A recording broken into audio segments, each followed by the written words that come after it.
Hello everyone, triple a bright academy के YouTube channel पर आप सभी का स्वागत है। आज इस बार हम आपके लिए बहुत पंजाब के प्रीवियस ईयर पेपर लेकर आए हैं, जिसमें PSSB का जो क्लर्क का पेपर हुआ था 2021 का, उसको हम सॉल्व करेंगे। पहले हम मॉर्निंग शिफ्ट सॉल्व करेंगे, उसके बाद देन हम कौन सी वाली स्टार्ट करेंगे, सेकंड शिफ्ट स्टार्ट करेंगे। ठीक है, तो चलिए स्टार्ट करते हैं, आपका टाइम नहीं वेस्ट करेंगे। जो भी जीके के क्वेश्चन वहाँ से बने हुए हैं उनके बारे में डिटेल में डिस्कस करेंगे, और उसके साथ और क्या क्वेश्चन बन सकते हैं इनके बारे में भी देखते हैं। ठीक है, तो चलिए स्टार्ट करते हैं। पहला क्वेश्चन आपके पास क्या आता है? आई होप आप अपनी पेन कॉपी लेकर साथ में बैठेंगे और जो भी चीज़ें ऐड करने वाली होंगी वो आप अपने साथ ऐड करेंगे और सीखेंगे। ठीक है, क्योंकि बहुत इंपॉर्टेंट है ये सारे क्वेश्चन। इन्हीं के साथ मिलते जुलते क्वेश्चन मैं आपको बताती हूँ जो रिपीट भी हुए हैं पहले। ठीक है, तो चलिए स्टार्ट करते हैं। आपके पास देखिए पहला क्वेश्चन है आपके पास, when did Punjab Kesari Lala Lajpat Rai die. अब यहीं से एक पहला क्वेश्चन तो आपको क्वेश्चन से ही मिल गया कि लाला लाजपत राय का एक निक नेम क्या आता है, उन्हें किस नाम से जाना जाता था, तो उन्हें पंजाब केसरी के नाम से जाना जाता था। पहला क्वेश्चन बन गया।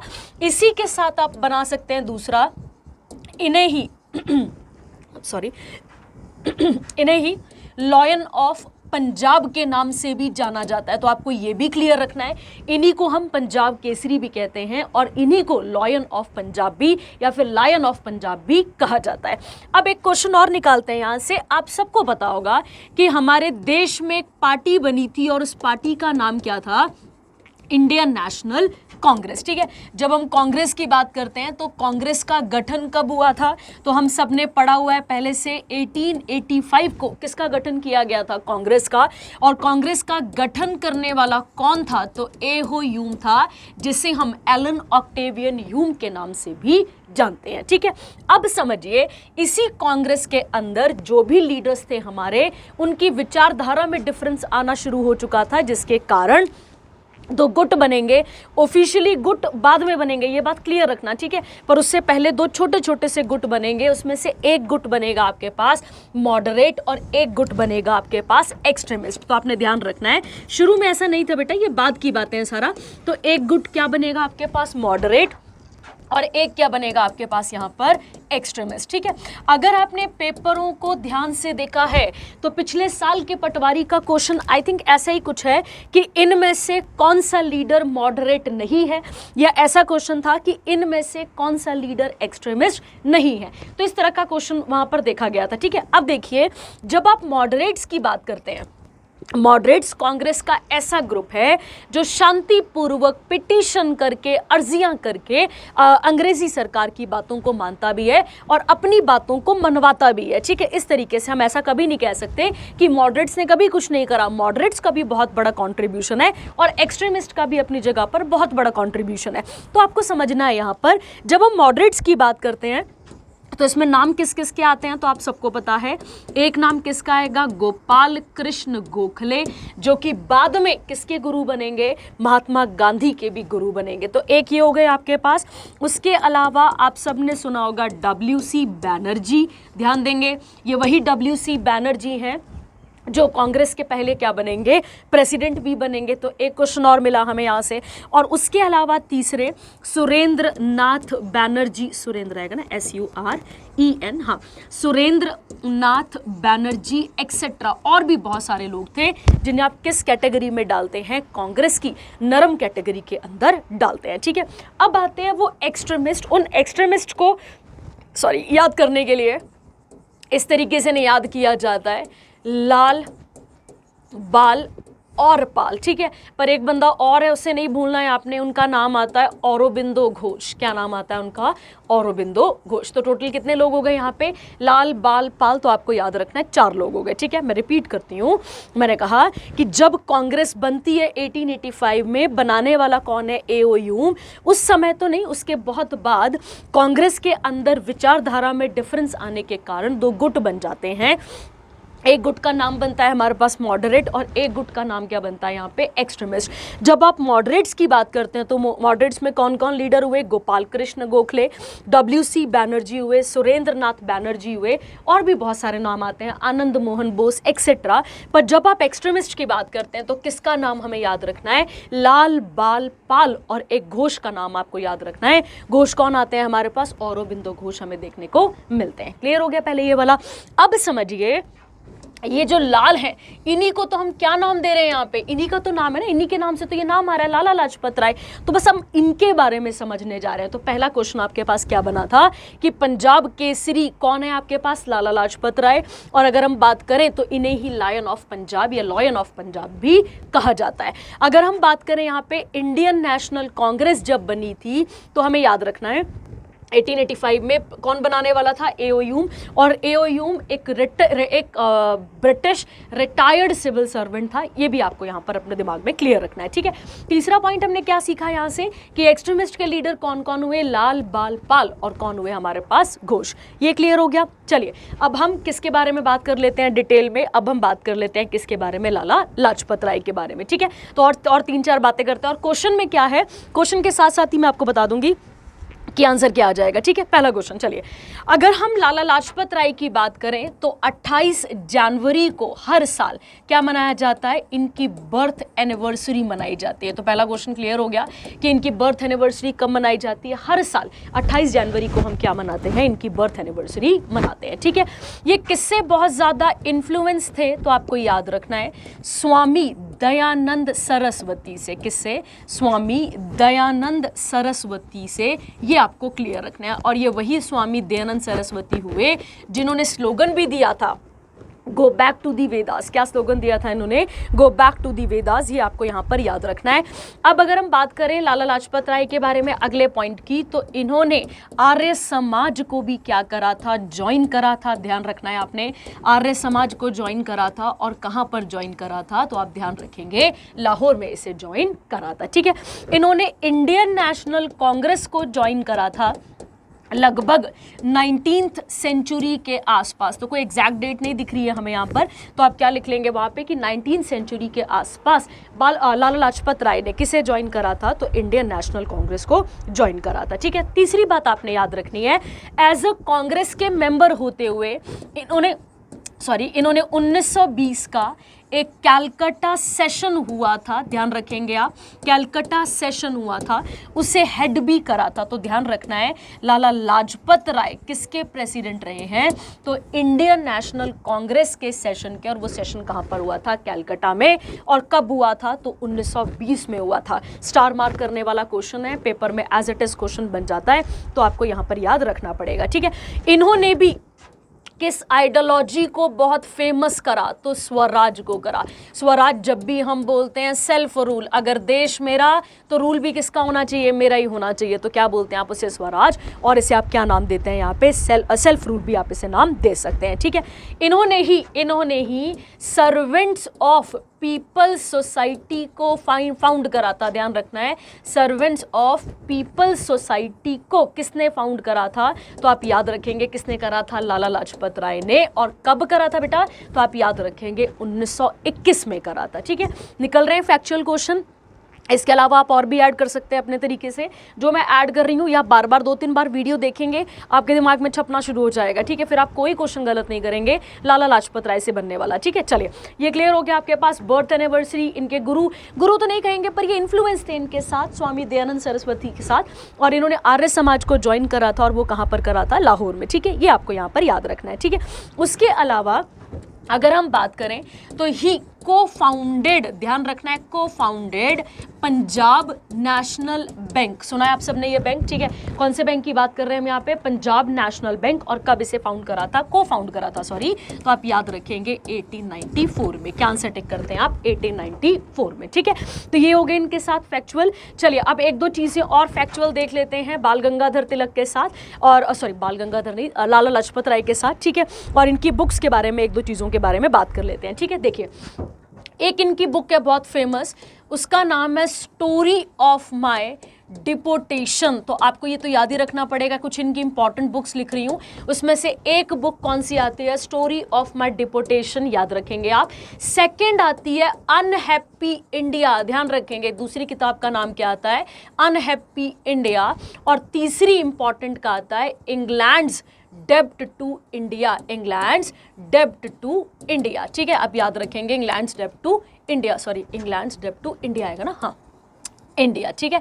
और भी बहुत सारी किताबें हैं पर ये 3 मेजर हैं। और पिछले किसी साल के पेपर में ये पूछी गई है कि इंग्लैंड स्टेप टू इंडिया किसकी किताब थी, तो आप क्या टिक करेंगे, लाला लाजपत राय की है। ये आपको यहाँ पर याद रखना है, ठीक है।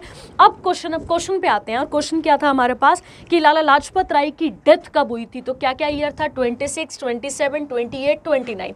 ध्यान देंगे बेटा आप, इंडिया में अभी साइमन कमीशन आया भी नहीं था, अभी इंडिया में साइमन कमीशन आया भी नहीं था, अभी तो बस अंग्रेज़ों ने अनाउंस करा था।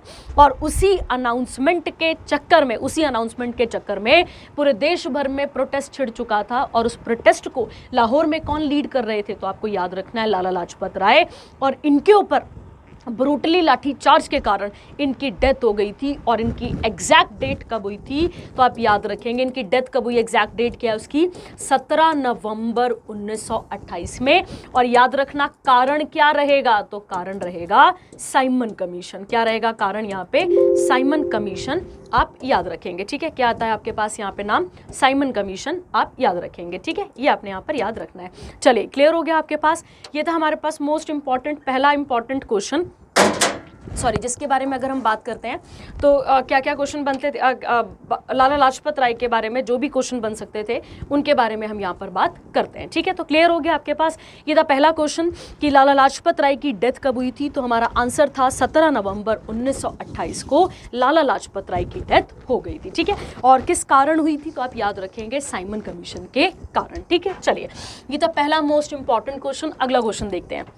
अगला कहता है किसे हम father of Indian economic planning कहते हैं, ठीक है। देखिए, भारत नया नया आज़ाद हुआ था, और भारत की इकोनॉमी को भी ग्रो करवाना था, मतलब धीरे धीरे करके उस फील्ड पे आना था और धीरे धीरे करके उन चीज़ों पे आना था। हमें भी भारत को ग्रो करने की तरफ बढ़ाना था। तो आपको याद करना है क्वेश्चन यहाँ पे कि फादर किसे कहा जाता है। तो पहला क्वेश्चन क्या है, पहला ऑप्शन है एम विश्वेश्वरैया, बी आते हैं महात्मा गांधी, सी आपके पास आते हैं पंडित जवाहरलाल नेहरू, और डी के आते हैं आपके पास डॉक्टर मनमोहन सिंह। अब कई बार बच्चे क्या गड़बड़ कर सकते हैं यहाँ पे कि जैसे ही आपने किसका नाम देखा, जैसे ही आप नाम देखेंगे किसका, महात्मा गांधी, सॉरी मनमोहन सिंह का, तो आपको इकोनॉमिक्स से याद आ जाएगा थोड़ा बहुत, ठीक है। पर यहाँ क्वेश्चन आपका गलत हो जाएगा। अब आप ध्यान से सुनते हैं और इसका क्वेश्चन क्या बनता है या आंसर क्या बनता है इसके बारे में बात करते हैं, ठीक है। देखिए, जब हम बात करते हैं इंडियन इकोनॉमी के पापा की, या पापा मतलब फादर की बात करते हैं, तो आपको याद रखना है क्या आंसर आता है इसका। इसका आंसर आएगा एम विश्वेश्वरैया। क्या नाम आएगा इनका, एम विश्वेश्वरैया। कौन थे ये, तो ये एक आपको याद रखना है सिविल इंजीनियर थे, ध्यान रखना है आपने, ठीक है। साथ में एक स्टेट्समैन थे बहुत अच्छे, ये याद रखना है आपने। इन्होंने मैसूर के एडमिनिस्ट्रेशन में बहुत काम करा है। जब मैसूर का एडमिनिस्ट्रेशन अंग्रेज करेंगे, जब टीपू सुल्तान हैदर अली को मार देंगे, वो चलो हैदर अली तो नेचुरली मरे थे, पर टिप्पू सुल्तान को मारा गया था। उसके बाद जो अंग्रेज़ों के पास चला गया मैसूर, तो मैसूर पे एडमिनिस्ट्रेशन करने का काम भी किसने करा था, तो आप याद रखेंगे किसने करा था, तो आप याद रखेंगे एम विश्वेश्वरैया ने, ठीक है, एम विश्वेश्वरैया ने, ठीक है। इसीलिए इन्हें कई बारी फादर ऑफ, ध्यान देंगे, इन्हें ही कई बारी हम और किस नाम से जानते हैं, इन्हें हम फादर ऑफ मॉडर्न मैसूर भी कह देते हैं। क्या नाम दे देते हैं इन्हें, फादर ऑफ मॉडर्न मैसूर। और अगर आपको नहीं पता है तो मैं आपको बता दूं मैसूर किसका नाम आता है, तो आपको याद रखना है मैसूर नाम आता है किसका, कर्नाटका का, ठीक है। तो मैसूर पुराना नाम है और कर्नाटका कौन सा आता है, नया नाम हमें देखने को मिलता है, ठीक है। इन्हीं की याद में हम हर साल, ठीक है, सितंबर 15 को क्या मनाते हैं, इंजीनियर्स डे मनाते हैं। क्या मनाते हैं हम इस दिन, इंजीनियर्स डे मनाते हैं। ये आपको यहाँ पर क्लियर रखना है, क्या मनाते हैं हम इस दिन, इंजीनियर डे मनाते हैं। इन्हीं को भारत रत्न भी दिया गया था, और कब दिया गया था भारत रत्न, तो आप याद रखेंगे कब दिया गया था, 1955 में, ठीक है। और भारत रत्न की बात करते हैं तो हाईएस्ट सिविलियन ऑर्डर आता है, और इस साल 5 लोगों को क्या दिया गया था, भारत रत्न दिया गया था। आप मुझे कमेंट सेक्शन में बताएंगे कि 2024 में किस किस को भारत रत्न से नवाजा गया था। ठीक है, चलिए, तो एक और क्वेश्चन हमारे पास हो गया। और एक और बात है ना, अब ये अंग्रेजों के प्रशासन में भी काम करते रहे हैं, तो अगर हम बात करें, अंग्रेजों ने इन्हें टाइटल भी दिया था, आप याद रखेंगे, और टाइटल दिया था नाइटहुड का। अंग्रेजों ने क्या टाइटल दिया था इन्हें? नाइटहुड का टाइटल दिया था। ठीक है, देखो बेटा, आज जैसे भारत रत्न बांटा जाता है, ऐसे नहीं कि भारत रत्न हर किसी को बांटा जा रहा है। जो लोग अच्छा काम करते हैं, अच्छा काम बोलने का मतलब है आर्ट, लिटरेचर, इन सब की फील्ड में जो लोग अच्छा काम करते हैं उन्हें इस टाइटल से नवाजा जाता है। तो वैसे ही आपको क्लियर रखना है यहाँ पे कि अगर हम बात करें तो अंग्रेज उस समय पे क्या टाइटल देते होंगे, तो वो नाइटहुड का टाइटल देते होंगे। नाइटहुड का टाइटल रविंद्रनाथ टैगोर को भी मिला था, एक एस सुब्रमण्यम अय्यर करके आते हैं, उन्हें भी मिला। तो बहुत सारे लोगों को क्या टाइटल मिला था? नाइटहुड का। तो कोई बड़ी बात नहीं है, पर नाइटहुड की जब आप बात करते हैं तो नाइटहुड का टाइटल कब दिया जाता है? जब आपको एक्सेप्शनल काम करते हैं। तो इन्होंने अंग्रेज़ों के प्रति कह सकते हो, या फिर भारतीयों के प्रति, या अंग्रेज़ों के साथ मिलकर कुछ एक्सेप्शनल काम करा होगा, इसीलिए इन्हें क्या दिया गया था? नाइटहुड की उपाधि से भी नवाजा गया था। ठीक है, क्लियर हो गया। एक पॉइंट और आप याद रखेंगे, ये एक आपने डैम सुना होगा, शायद अगर आपको याद हो तो आपने एक डैम सुना होगा जिसका नाम है कृष्णा राजा सागर डैम। ठीक है, जिसको बोलते हैं कृष्ण सागर राजा डैम, अगर आपने सुना होगा। ठीक है, कृष्ण राजा सागर डैम इस तरीके से कहते हैं। इस डैम के भी चीफ इंजीनियर कौन थे? तो इस डैम के भी चीफ इंजीनियर कौन थे?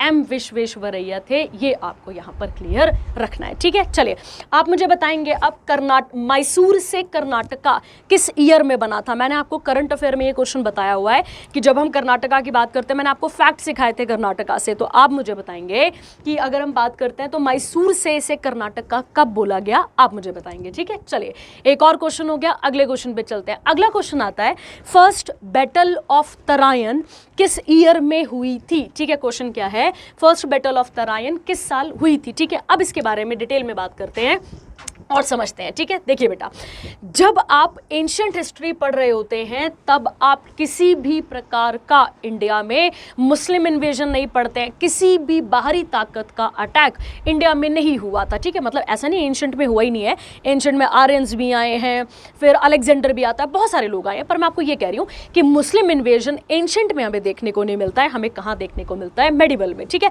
तो जब हम मुस्लिम रूल की बात करते हैं, ध्यान देंगे आप यहाँ पे, जब हम मुस्लिम इन्वेजन की बात करते हैं, पहले रूल तो बाद में बात करेंगे, जब हम मुस्लिम इन्वेजन इन इंडिया की बात करते हैं, इसे हम दो सेक्शन में डिवाइड कर लेते हैं। ध्यान देंगे आप, एक हमें याद रखना है, पहला अटैक किसका हुआ था? अरब्स का, और दूसरा अटैक किसका हुआ था? तो आपको याद होना चाहिए किसका हुआ था? तुर्क्स का।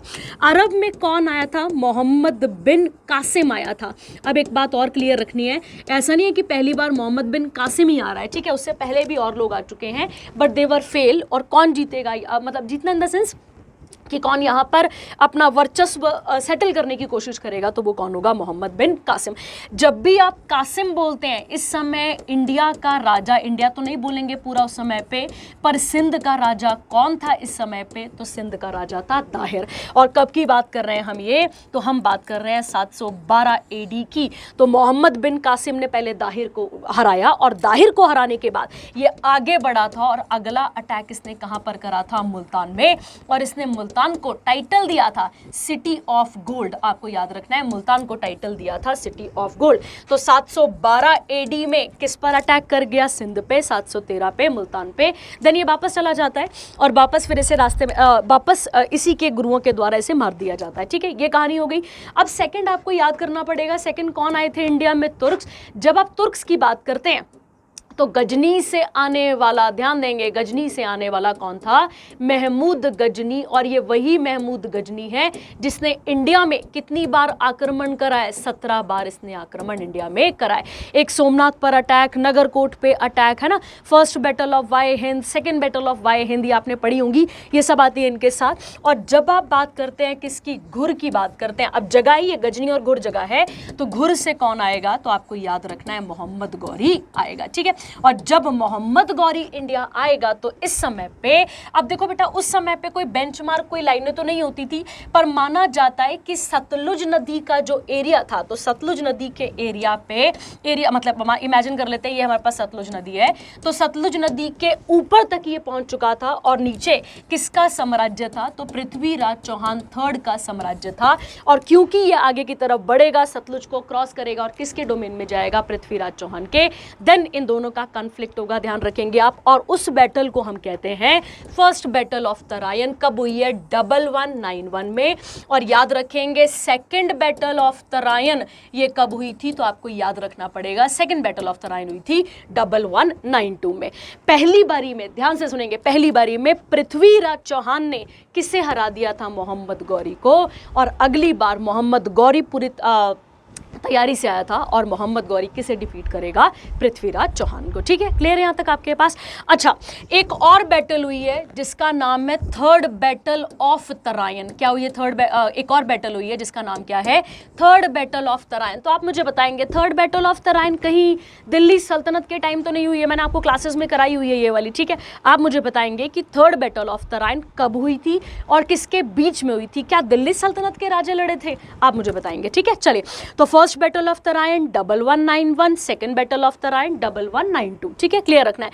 पहली वाली में कौन किसको हरा रहा है? पृथ्वीराज चौहान डिफीटेड मोहम्मद गौरी, और सेकंड वाली में मोहम्मद गौरी डिफीटेड पृथ्वीराज चौहान। ठीक है, चलिए, इसके बहुत सारे कारण थे, उन पे नहीं जाएंगे अब यहाँ पर हम। ठीक है, चलिए, एक और क्वेश्चन आपको फैक्ट इसके साथ सिखा देती हूँ मैं आपको कि एक किताब है, किताब का नाम है पृथ्वीराज, किताब का नाम है पृथ्वीराज रासो भी बोल देते हैं, रास भी बोल देते हैं, जो आपको ठीक लगे। पृथ्वीराज रासो ये इन्हीं के बारे में बताती है। और ध्यान रखना है ये किसने लिखी है? इनके दरबार में रहने वाले कोट पोएट ने, और उस कोट पोएट का नाम है चंदबरदई। क्या नाम है उसका? चंदबरदई। ठीक है, चलिए आगे बढ़ते हैं। इसके बाद अगला क्वेश्चन देखते हैं। कहता है which region first gets monsoon in summer. अब ऑप्शन क्या क्या है जरा ध्यान देंगे आप। तो ऑप्शन कह रहा है आपके पास पहला वाला, पहला कह रहा है आपके पास यहाँ पे वेस्टर्न घाट, सेकंड क्या कह रहा है आपके पास यहाँ पे ईस्टर्न घाट, फिर हिमालयाज और गैंगटिक प्लेन्स। ठीक है, अब जरा सा इंडिया की फिजियोग्राफी को समझोगे तो आपको क्लियर हो जाएगा। यहाँ पर आते हैं हमारे पास एक पूरी पहाड़ों की चेन आती है जिसे क्या नाम देते हैं हम? हिमालयाज। गैंगटिक प्लेन कहाँ पर आ गया? तो गैंगटिक प्लेन तो गंगा नदी के आसपास वाला आ गया, तो ये गैंगटिक प्लेन हो गया। जब आप वेस्टर्न घाट की बात करते हैं तो वेस्टर्न घाट तो ये रहे हमारे पास। ठीक है, और जब आप बात करते हैं किसकी, तो जब आप बात करते हैं ईस्टर्न घाट्स की, तो ईस्टर्न घाट हमें यहाँ देखने को मिलते हैं। ठीक है, अब जरा सा लॉजिकली समझिए और देखिए कि जब हम मॉनसून की बात करते हैं तो आप सबको पता है कि India is surrounded by water on three side. यहाँ पे कौन सा सी आता है? अरेबियन। यहाँ कौन सा आता है? बे ऑफ बंगाल। और इधर कौन सा आता है? तो आपको याद रखना है इंडियन ओशन हमें यहाँ देखने को मिलता है। ठीक है, तो जो मॉनसून पवने हैं, ठीक है, उन्हें क्या नाम दिया जाता है? उन्हें नाम दिया जाता है साउथ वेस्ट मानसून। और वो मानसून पवने इस तरीके से, ध्यान रखेंगे आप, साउथ वेस्ट मानसून कहा जाता है। ये पवने इस प्रकार से दो पार्ट्स में डिवाइड हो जाती हैं। तो एक वाली तो जाती है बे ऑफ बंगाल से होकर, तो अरेबियन सी पे पहुंचने के बाद ये दो पार्ट्स में टूट जाती हैं। एक पहुंचती है किस तरीके से? एक आती है इंडियन ओशन होते हुए, कहाँ पर आएगी? एक अपने पास बे ऑफ बंगाल में आएगी, याद रखना है आपने। और एक ब्रांच है जो डायरेक्टली एंटर कर जाती है कहाँ पे? इन वेस्टर्न घाट्स में। ठीक है, तो पहली बार बारिश कहां पर हमें देखने को मिलती है? वेस्टर्न घाट्स में, याद रखना है। और स्टेट पूछा होता तो स्टेट का आंसर आना था आपके पास केरला। क्या आना था आपके पास? केरला।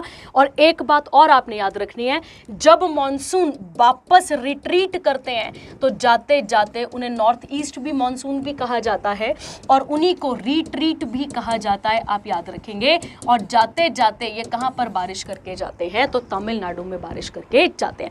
तो first state to receive monsoon, तो आपका आंसर होगा केरला। और याद रखेंगे लास्ट स्टेट कह लो या फिर ऐसा कह लो, जब मानसून लौट के जाते हैं तो कहाँ बारिश करके जाते हैं? तो आपका आंसर क्या हो जाएगा? वहाँ पे आपका आंसर हो जाएगा तमिलनाडु। ठीक है, ये आपको यहाँ पर क्लियर रखना है। ठीक है, एक और चीज़, जब आप मानसून वर्ड की बात करते हैं, ठीक है, जब भी हम मानसून वर्ड की बात करते हैं, ये एक अराबिक वर्ड है। कैसा वर्ड है हमारे पास? ये अराबिक, जिसे मॉइसम भी कहा जाता है। क्या कह देते हैं इसको हम? मॉइसम।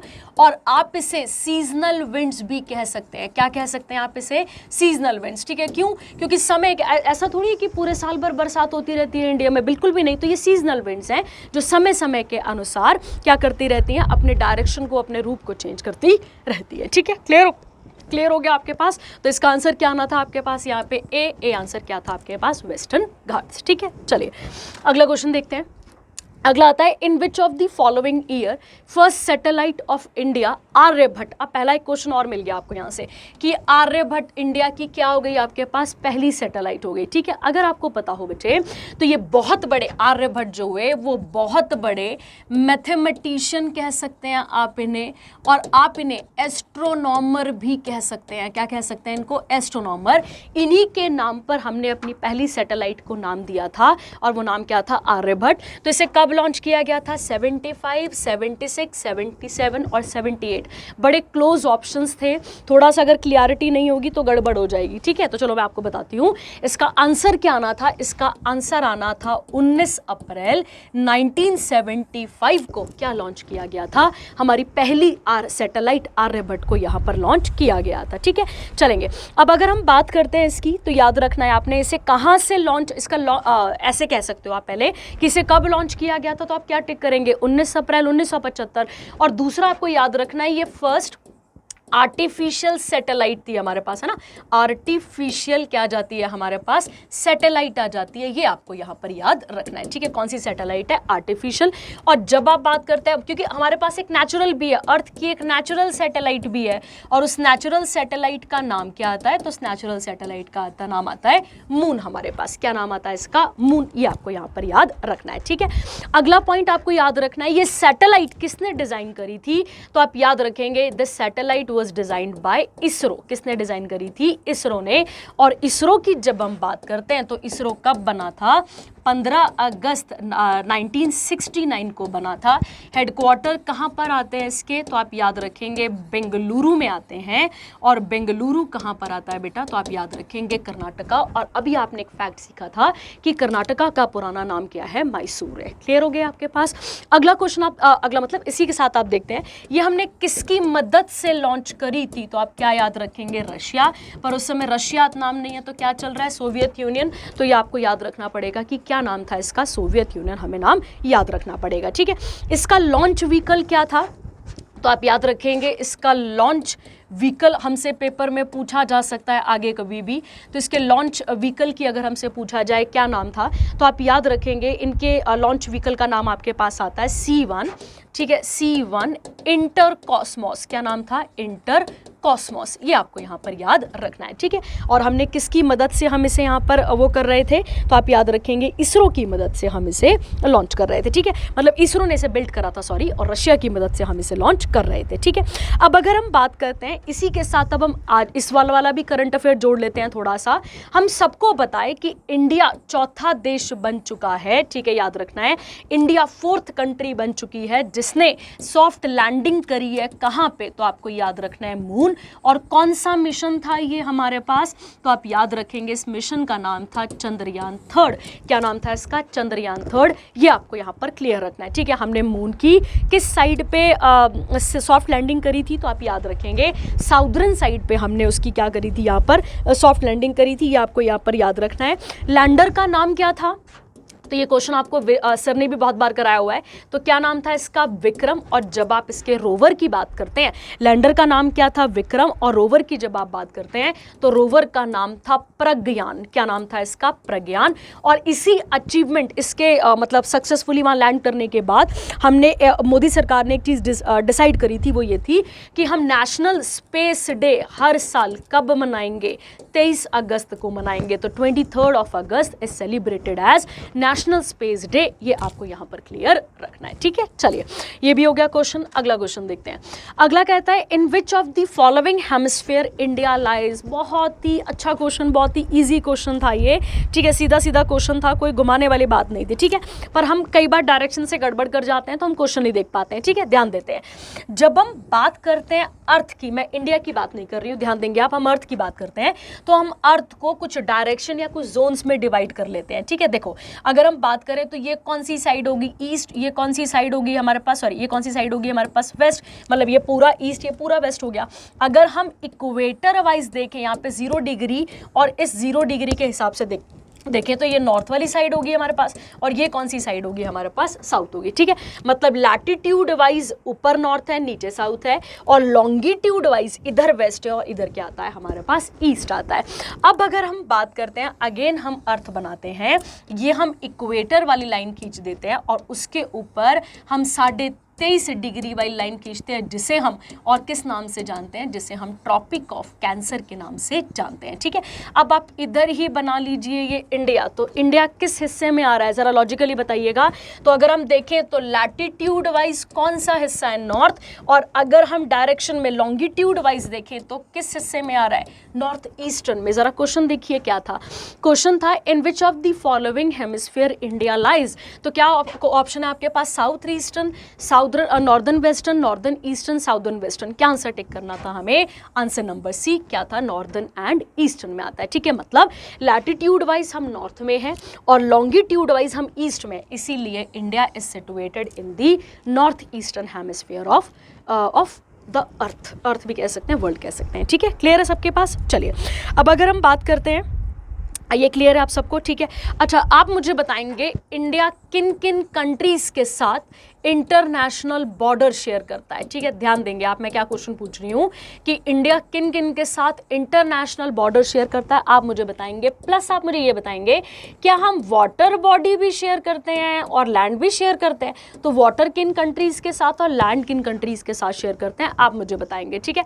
मैंने आपको करंट अफेयर पे ये भी बताया हुआ है कि हमारे पास 13 मेजर पोर्ट है, वैसे तो 12 भी हैं, कुछ किताबों में 13 भी लिखा हुआ है, तो थोड़ा ये डिस्प्यूट भी लगता है मुझे, तो आप 12 भी काउंट कर लो, 13 भी काउंट कर लो, क्योंकि 13th वाला पोर्ट ब्लेयर है, ठीक है। और फिर ये भी आप मतलब आप इसके साथ और भी चीज़ें ऐड कर सकते हैं, जैसे इंडिया की बात की जाए तो India is the most populous country in the world, ये हम सबको पता ही है।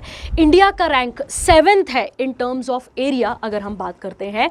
इंडिया की कोस्टल लाइन की जब आप बात करते हैं, कोस्टल लाइन किसे कहा जाता है बेटा, जो मैं ये वाला बना रही हूँ आपके पास, ये वाला कोस्टल लाइन, ठीक है। मतलब ये पूरा का पूरा जो आ जाता है हमारे पास, इस कोस्टल लाइन की बात करें तो इंडिया की कोस्टल लाइन की लेंथ है 0.7 किलोमीटर भी लिख सकते हैं आप, 0.6 भी लिख सकते हैं, 0.6 किलोमीटर ये हमें देखने को मिलती है। कोस्टल लाइन मतलब ये इस तरीके से गुजरात से लेकर पश्चिम बंगाल तक, ठीक है, ये वाली बेल्ट। चलिए तो एक और क्वेश्चन आपके पास हो गया, अगला क्वेश्चन देखते हैं।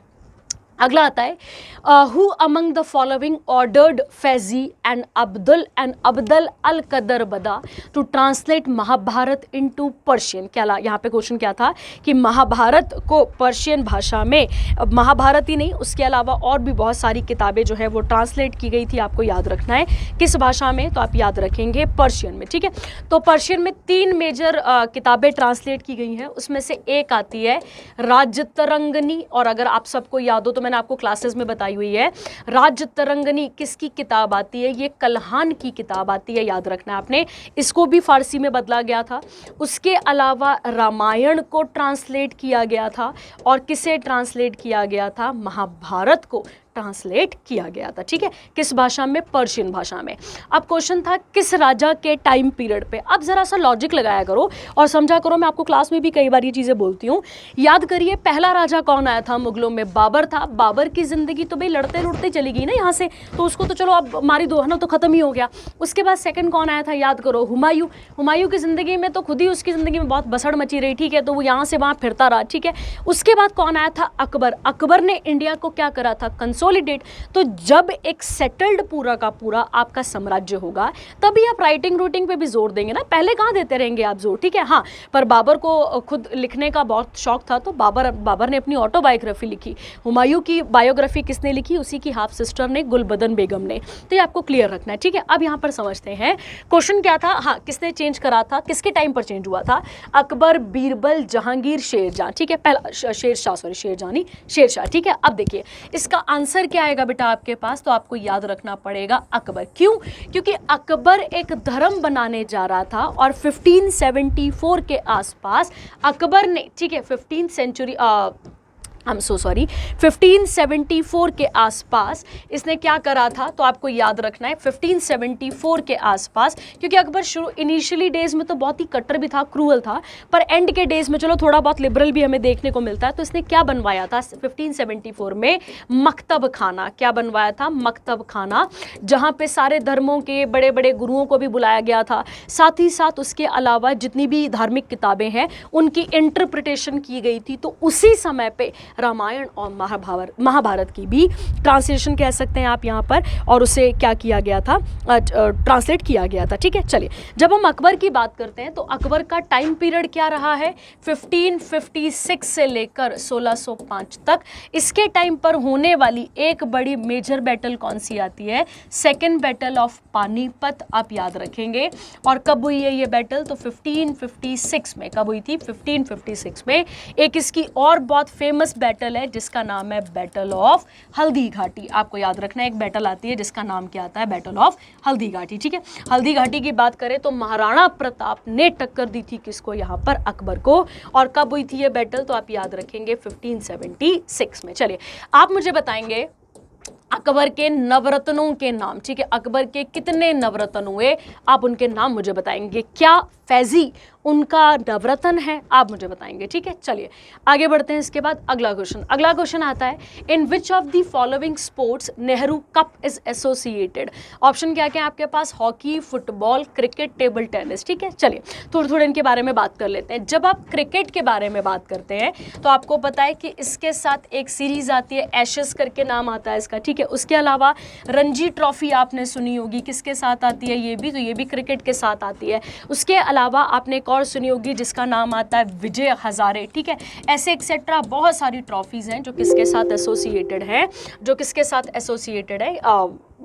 क्रिकेट के साथ एसोसिएटेड है। ठीक है, चलिए उसके बाद अगर हम बात करते हैं अगली वाली, अगला कौन सा गेम लिखा है वहाँ पे, टेबल टेनिस। टेबल टेनिस की अगर आप बात करते हैं तो इसके साथ आता है एक आपके पास एशियन कप, लिख लेंगे आप साथ साथ ही। एक कौन सा आता है आपके पास, एशियन कप, याद रखना है आपने। और एक आता है यूथांट कप। कौन सा आता है, यूथांट कप, ये भी आप साथ में लिख लेंगे। किसके साथ हो गया, क्रिकेट और टेबल टेनिस के साथ। उसके अलावा हॉकी की जब हम बात करते हैं तो हॉकी के साथ आता है आगाह खान, याद रखेंगे। उसके बाद दुरंद बहुत इंपॉर्टेंट आ जाता है हमारे पास। ठीक है, दुरंद कप आ जाता है। और दुरंद के अलावा हमारे पास कौन सा आ जाता है, ध्यान, एक मिनट, सॉरी, फुटबॉल के साथ दुरंद आएगा ना, यहाँ ध्यान आएगा, हाँ ध्यानचंद आ जाएगा आपके पास। ठीक है, ये आ जाएगा। और उसके अलावा क्या बचता है हमारे पास, फुटबॉल के साथ बहुत सारे कप्स एसोसिएटेड है, जिसमें याद रखना है दुरंद, रॉबर, नेहरू भी किसके साथ आ जाता है, फुटबॉल के साथ आ जाता है। ठीक है, चलिए अगला क्वेश्चन है, national food for work programme with objective to generate supplementary wages employment was launch in which year.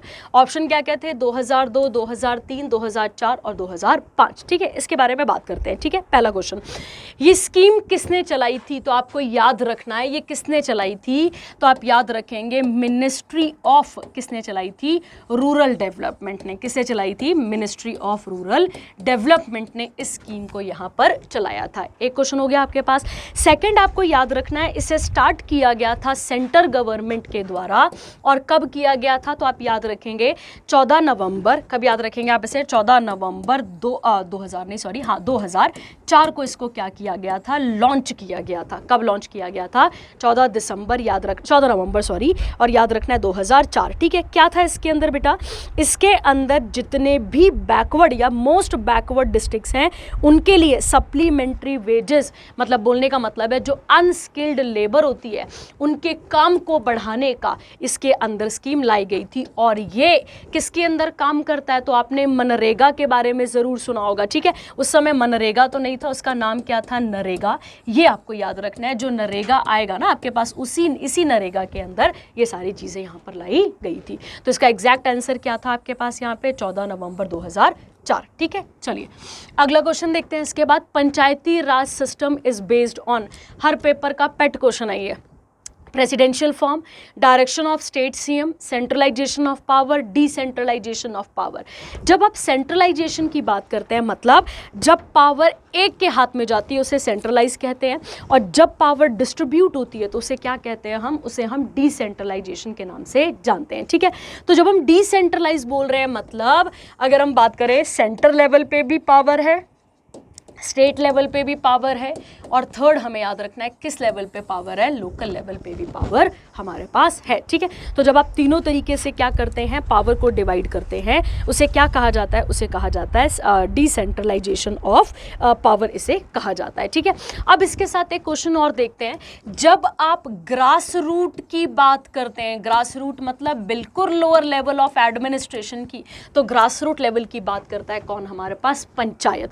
पंचायतों की बात करें तो पंचायत का आर्टिकल कहां पे लिखा गया था, तो आर्टिकल 40 में लिखा गया था टू ऑर्गेनाइज पंचायत। क्या लिखा गया था, टू ऑर्गेनाइज पंचायत, और ये किसकी आइडियोलॉजी थी, तो ये महात्मा गांधी की आइडियोलॉजी थी, टू ऑर्गेनाइज पंचायत। ठीक है, चलिए इन्हीं पंचायती राज सिस्टम को कॉन्स्टिट्यूशनल दर्जा कब मिलता है, 73rd अमेंडमेंट 1992, जिसके अंदर 11वां शेड्यूल ऐड किया जाता है, याद रखना है आपने, और 11 शेड्यूल के अंदर 27 है कि 29 है, हाँ याद रखना है आपने, कितने फंक्शन आते हैं इसके अंदर, 29। ठीक है, तो कितने फंक्शंस ऐड किए गए थे इसके अंदर, 29 फंक्शंस को ऐड किया गया था। ठीक है, जब आप बात करते हैं लोकल सेल्फ गवर्नमेंट की या ग्रास रूट इनकी बात करते हैं, या फिर आप लोकल सेल्फ गवर्नमेंट की बात करते हैं, तो लोकल सेल्फ गवर्नमेंट का फादर किसे कहा जाता है, किसे कहा जाता है, लॉर्ड रिपन को कहा जाता है। ये आपको यहाँ पर क्लियर रखना है। ठीक है, अगर हम बात करें पहली पंचायत कहाँ बनी थी, तो वो आप आंसर टिक करेंगे नागौर डिस्ट्रिक्ट, और ये नागौर डिस्ट्रिक्ट कहाँ पर आता है भाई, तो ये राजस्थान में आता है, और इसका उद्घाटन किया गया था 2 अक्टूबर 1959 को, किसके द्वारा, प्रधानमंत्री जवाहरलाल नेहरू के द्वारा। ठीक है, याद रखना है आपने, ये सारे फैक्ट बहुत इंपॉर्टेंट है साथ साथ में। और अगर हम बात करें पंचायती दिवस या पंचायती राज डे भी मनाते हैं हम हर साल, कब, 24 अप्रैल को, 24 April is celebrated as panchayati raj day मनाते हैं। ठीक है, चलिए अगला। अच्छा, ये रूरल वाली मैंने आपको बताई, तो आप मुझे बताएंगे अर्बन वाली कौन सी अमेंडमेंट है, कौन सा शेड्यूल है, कितने आइटम्स है। ठीक है, या 29 है ना, मैंने पहले 27 बोल दिया था, देख लेंगे। चलिए क्वेश्चन आता है, the reservoir Govind Sagar is on which river. ठीक है, अब ऑप्शन देखिए, ब्यास, सतलुज, रावी और चिनाब। ठीक है, जब आप गोविंद सागर की बात करते हैं, ये एक प्रकार की आर्टिफिशियल लेक भी है, तो एक क्वेश्चन आपको याद रखना है, गोविंद सागर क्या है हमारे पास, एक आर्टिफिशियल लेक भी है, और इसके बनने का कारण था भाखड़ा डैम। कौन सा था, भाखड़ा डैम, आपने याद रखना है। और भाखड़ा डैम कौन सी नदी पर आता है, सतलुज पर आता है, तो आपको याद रखना है सतलुज के ऊपर ही कौन सा वाला यहाँ पे रिजर्वायर या फिर एक लेक बनी हुई है, तो आप क्या टिक करेंगे, आप टिक करेंगे वहां पर कौन सी लेक बनी है यहाँ पर, तो आप याद रखेंगे गोविंद सागर। ठीक है, गोविंद सागर इज एक्चुअली में ट्रिब्यूट दिया है किसको, तो आपको याद रखना है जो 10th गुरु थे, गुरु गोविंद सिंह, उनको ट्रिब्यूट है ये। ठीक है, या फिर डेडिकेट आप कह सकते हैं। और इसके अलावा अगर हम बात करते हैं भाखड़ा डैम की, तो भाखड़ा डैम हाईएस्ट, आपको ये क्वेश्चन पहले भी करा चुकी हूं मैं, ये हाईएस्ट ग्रेविटी डैम हमें देखने को मिलता है। ठीक है, और कौन सी रिवर पर है, सतलुज। सतलुज की अगर आप बात करते हैं, यहाँ पे फैक्ट लिख देती हूँ 3-4 देख लेंगे आप। सतलुज की जब आप बात करते हैं तो सतलुज का ओरिजिन इंडिया से नहीं, कहाँ से होता है, तिब्बत से होता है। ठीक है, कौन सी लेक से होता है, तो आप याद रखेंगे राकस लेक से। कौन सी लेक है, राक्षस मत लिख देना, राकस है। ठीक है, तीसरा आपको याद रखना है, ये इंडिया में कहाँ से एंटर करती है, तो एक पास से एंटर करती है, उस पास का नाम है शिपकिला। क्या नाम है उसका, शिपकिला। और शिपकिला कहाँ पर आता है, हिमाचल प्रदेश। ठीक है, तो आप याद रखेंगे सतलुज इंडिया से ओरिजिनेट नहीं होती है, तिब्बत से ओरिजिनेट होती है, और वहाँ ओरिजिनेट होने के बाद ये कहाँ पर पहुँचती है, शिपकिला में, और शिपकिला कहाँ पर आता है, हिमाचल प्रदेश, और वहाँ से फिर इसे हम सतलुज बोलना शुरू करते हैं। ठीक है, इसका संस्कृत नेम शतुद्रु भी आ जाता है, ध्यान रखेंगे आप। ठीक है, और शतुद्री भी आ जाता है, तो आप देख लेंगे क्या नाम वहाँ पर लिखा होगा, आप देख लेंगे इसको। ठीक है, अगला अगर हम बात करें, आप मुझे बताएंगे ब्यास का वैदिक नाम क्या है, रावी का वैदिक नाम क्या है और चिनाब का। आपको सारा कराया हुआ है क्लास में ये वाला, ठीक है, ये आपने पढ़ा है क्लास में, ठीक है। चलिए एक और क्वेश्चन हो गया आपके पास, अगला देखते हैं। अगला आता है in which of the following year first 5 year plan was launch, ठीक है। देखिए बेटा, इंडिया में एक कमीशन का गठन हुआ था जिसका नाम क्या था, प्लानिंग कमीशन। क्या नाम था इसका, प्लानिंग कमीशन। और इस प्लानिंग कमीशन के अंदर ही, ठीक है, क्या लाए गए थे, 5 ईयर प्लान लाए गए थे। मतलब बोलने का मतलब है पंचवर्षीय योजनाएं लाई गई थी। और फिर बाद में जब मोदी सरकार आई तो उसने इसको ट्रांसफॉर्म कर दिया और इसका नाम क्या रख दिया, अब यहाँ पे नीति आयोग आ चुका है इसका नाम, ठीक है। तो आपको याद रखना है। और नीति आयोग की जब आप बात करते हैं तो इसने किसे रिप्लेस कर दिया है, प्लानिंग कमीशन को, ठीक है। अब अगर हम बात करें तो टोटल कितने 5 ईयर प्लान हुए हैं हमारे पास, तो कितने हो चुके हैं, 12। कितने हो चुके हैं टोटल, तो आपको याद रखना है 12। और नीति आयोग कब आया था, तो आप याद रखेंगे 1 जनवरी 2015 को इसे लॉन्च किया गया था नीति आयोग को, ठीक है। अगर हम बात करें तो फर्स्ट 5 ईयर प्लान कब से कब तक चला था, 1951 से लेकर 56 तक चला था। तो क्या क्वेश्चन था हमारे पास कि पहला 5 ईयर प्लान कब से कब तक चला, तो आंसर था 1951 से लेकर 1956 तक चला था। और 12वें वाले की बात करें तो 2012 से लेकर 2017 तक कौन सा वाला प्लान चलता है, 12th 5 ईयर प्लान चला था। इसके बीच के और भी बहुत सारे प्लान है, फिर गैप भी आएगा, वो आप पढ़ लेंगे। मतलब अगर आपको नहीं समझ में आएगा तो आप पूछ लेंगे मेरे से, ठीक है, तो मैं आपको डिटेल में इसके बारे में बता दूंगी, ठीक है। चलिए आगे बढ़ते हैं इसके साथ। अगला क्वेश्चन आता है when did Mahatma Gandhi return to India from South Africa permanently, ठीक है। चलिए अब महात्मा गांधी जी की बात कर लेते हैं और उनके साथ बनने वाले क्वेश्चंस को देख लेते हैं कि क्या क्या क्वेश्चन हमारे पेपर में यहाँ से बन सकते हैं, ठीक है। चलिए जब हम महात्मा गांधी की बात करते हैं, हम सबको पता है इनका जन्म कब हुआ था, तो इनका जन्म हुआ था 2 अक्टूबर 1869 को। और आज हम 2 अक्टूबर को क्या सेलिब्रेट करते हैं, तो आपको याद रखना है इंटरनेशनल नॉन वायलेंस डे हम कब सेलिब्रेट करते हैं, हर साल हम कब सेलिब्रेट करते हैं, 2 अक्टूबर को सेलिब्रेट करते हैं।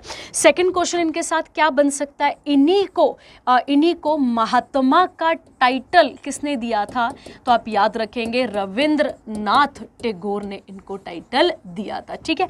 इन्हीं को फादर ऑफ द नेशन किसने कहा था, तो आप याद रखेंगे इन्हें father of the nation Subhash Chandra Bose ने दिया था ये टाइटल इनको। क्लियर है सबके पास यहाँ तक। उसके बाद इनकी डेथ कब होती है, 30 जनवरी 1948 को। इस दिन हम मार्टियर डे भी सेलिब्रेट करते हैं, याद रखना है, और शहीद दिवस भी इस दिन हम मनाते हैं। ये आपको यहाँ पर क्लियर रखना है इनके साथ फैक्चुअल, ठीक है। इन्हीं को अगर हम बात करें, ये दादा अब्दुल्ला, ये अपनी लॉ की पढ़ाई करके इंग्लैंड से इंडिया वापस आए थे और दादा अब्दुल्ला का एक केस था, ठीक है, उसे लड़ने के लिए कहाँ गए थे, ये साउथ अफ्रीका गए थे। ये आपको यहाँ पर क्लियर रखना है। और कब गए थे, 1894 से लेकर, हाँ 1893 लिखते हैं वैसे हम, 1893 से लेकर 1914 तक ये कहाँ पे रहे हैं, तो ये कहाँ पर रहे हैं, ये रहे हैं साउथ अफ्रीका, ठीक है। अब क्वेश्चन पे आइए जरा सा। क्या क्वेश्चन था कि when did Mahatma Gandhi return to India from South Africa permanently पूछा है। तो परमानेंटली कब आ गए होंगे बेटा, 1914 तक तो वहीं रहे ना, तो 15 में वापस आए थे। और आप इसे ऐसा लिख लो, तुम 15 ही लिख लो, तुम्हें 15 ही ज़्यादा याद रहेगा, ठीक है, क्योंकि 15 को वो वापस आ चुके थे। और इसी वो कब लौटे थे, एग्जैक्ट डेट क्या है, 9 जनवरी 1915। और इस दिन हम क्या मनाते हैं, तो आपको याद रखना है भारतीय, ठीक है, याद रखेंगे आप, प्रवासी दिवस या जिसे NRI डे भी हम कहते हैं, वो सेलिब्रेट किया गया था, ठीक है। ये आपको यहाँ पर क्लियर रखना है, ठीक है। जब ये हो गया आपके पास, इसकी आप एक बार फोटो ले लेना अपने पास या ऐसे लिख लेना, ताकि मैं अगली स्लाइड पे इनके साथ, अच्छा मैं अगली स्लाइड पे ऐड कर देती हूँ क्योंकि खत्म ही है क्वेश्चन, मैं इसके साथ ऐड कर देती हूँ आपके पास 3-4 और क्वेश्चन, ठीक है। देखिए गांधी जी की जब आप बात करते हैं, जब वो साउथ अफ्रीका जाते हैं तो उनके फेजेस को आप 2 पार्ट्स में डिवाइड कर लेते हैं। वहाँ पे एक कौन सा फेज आ जाता है आपके पास, उनका मॉडरेट फेज, क्योंकि गांधी जी भी शुरू में मॉडरेट फेज में ही रहेंगे। 1894 से लेके 1906 तक वो किस फेज में रहे हैं साउथ अफ्रीका में, तो आपको याद रखना है किस फेज में रहे हैं, वहां पर वो मॉडरेट फेज में रहे हैं, ये आपको याद रखना है, ठीक है। इन्होंने यहीं पे साउथ अफ्रीका में ही इंडियन नेटल कांग्रेस की स्थापना करी थी। इंडियन नेटाल कांग्रेस भी कहते हैं या नेटल कांग्रेस भी कहते हैं। इसकी स्थापना करी थी और कब करी थी? 1894 में। एक अखबार यहीं चलाई थी जिसका नाम था इंडियन ओपिनियन। याद रखेंगे कब चली थी ये? 1903 में, ठीक है। फिर 1906 में एक ऐसे 3 बिल आएंगे बाद में जिसके कारण गांधी जी मॉडरेट से किस में शिफ्ट हो जाएंगे। याद रखना गांधी जी कभी भी एक्सट्रीमिस्ट नहीं थे, तो आप याद रखेंगे ये कौन थे? तो ये एक पैसिव रेजिस्टेंस फेज कह सकते हैं आप, ठीक है। इसे पैसिव रेजिस्टेंस फेज मतलब अंग्रेजों को अब मना करना है, सीधी बात है। और आप इसे मोटी मोटी भाषा में याद कर सकते हैं, सत्याग्रह फेज भी कहा जाता है, ठीक है। ये आपको यहाँ पर क्लियर रखना है। और ये कब से कब तक चलेगा? 1906 से लेकर 1914 तक चलेगा। क्यों? क्योंकि अभी हमने पीछे क्या पढ़ा कि 1915 में वो वापस आ जाएंगे। और वापस कहाँ पर आएंगे? इंडिया, ठीक है। चलिए, तो ये थे आपके पास कुछ इंपॉर्टेंट क्वेश्चन। आई होप आपको यहाँ तक समझ में आया होगा। कोई भी डाउट रहेगा, कोई भी कुछ भी नहीं पता लगेगा तो आप पूछ सकते हैं। आई होप आपको यहाँ तक क्लियर हुआ होगा। Thank you, have a nice day.